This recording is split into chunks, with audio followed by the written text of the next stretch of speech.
व्यास 1.4 metre दिलेला आहे.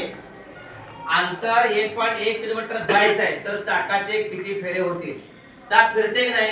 1.1 kilometre अंतर गेले की गाडी थांबवायची. आम्ही तिथपर्यंत पोहोचलो, चाकाचे किती फेरे झाले हे आम्हाला मोजायचं आहे. तर फेरे बरोबर सूत्र आहे, कधीच पाहिलं नाही. फेरे बरोबर अंतर भागिले परिघ, अंतर भागिले परिघ. आता व्यास दिलाय 1.4, अंतर किती आहे? 1.1 किलोमीटर. आपल्याला माहिती आहे 1000 किलोमीटरचा 1000 मीटरचा 1 किलोमीटर, 1000 मीटर म्हणजे 1 किलोमीटर. म्हणून 1.1 किलोमीटरचं आपल्याला मीटर करायचं असेल तर याला 1000 ने गुणावं लागेल.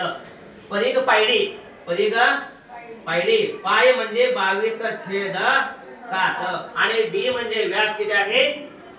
1.4.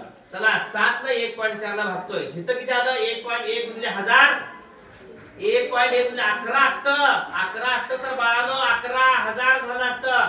दशांश तिथे गेलं म्हणजे 1100 आलं का? चला भागिले 7 एके 6.2, 22 दुनी 22 दुनी 44, 4.4 काय भागाकार करायचं बघा. 1100 भागिले 4.4.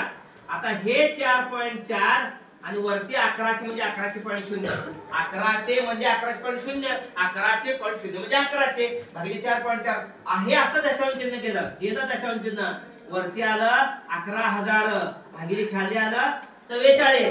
11 एके आणि 3 शून्य आणि 11 चोक 44. वर आला 1000, 1000ला 4 ने भागायचं. 10 साठी 4 दुनी 8 उरले 2, पुढे 20 आले. 4 पंचे 20 आणि हे 0 म्हणजे 1000 ला 4 ने भागलं की 250 येणार की, कारण 250 चोक 1000. त्यामुळं आपल्याला व्यास 1.4 मीटर, अंतर 1.1 किलोमीटर जायचं असेल तर त्या चाकाचे 250 फेरे निघतील. अचूक पर्याय नंबर 1 250. R you understand?